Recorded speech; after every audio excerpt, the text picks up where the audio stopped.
ఇది egg fried rice అన్నమాట. నేను డిఫరెంట్ వేలో చేస్తున్నాను. ఫస్ట్ ఆయిల్ పెట్టుకొని ఆ గింజలు ఈ పోపు గింజలు వేసుకొని తర్వాత ఉల్లిపాయలు టమాటాలు వేసుకొని బాగా ఫ్రై చేసుకోవాలి. ఇవి ఉల్లిపాయలు బాగా కలర్ వచ్చేంత వరకు ఫ్రై చేసుకోవాలి, సరేనా? తర్వాత కొంచెం కారం వేసుకొని బాగా ఫ్రై చేసుకోవాలి.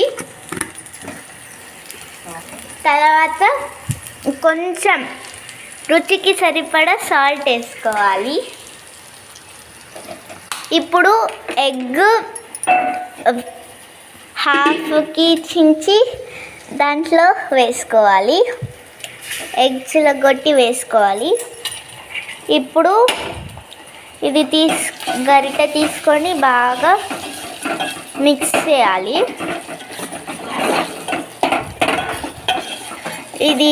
ఈ ఎగ్ బాగా ఫ్రై అయ్యేంత వరకు మిక్స్ చేస్తూనే ఉండాలి.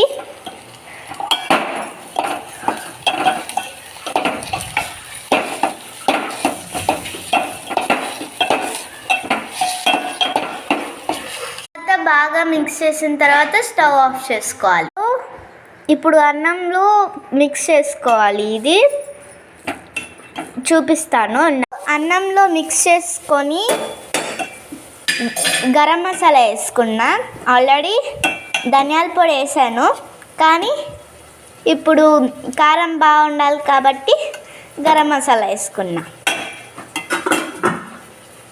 ఈ రెసిపీ అయితే తయారైపోయింది. మనం టేస్ట్ చేద్దాం.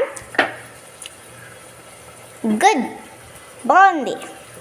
ఫ్రైడ్ రైస్లో సోయా స్టిక్ వేసుకొని తింటే సూపర్గా ఉంటుంది.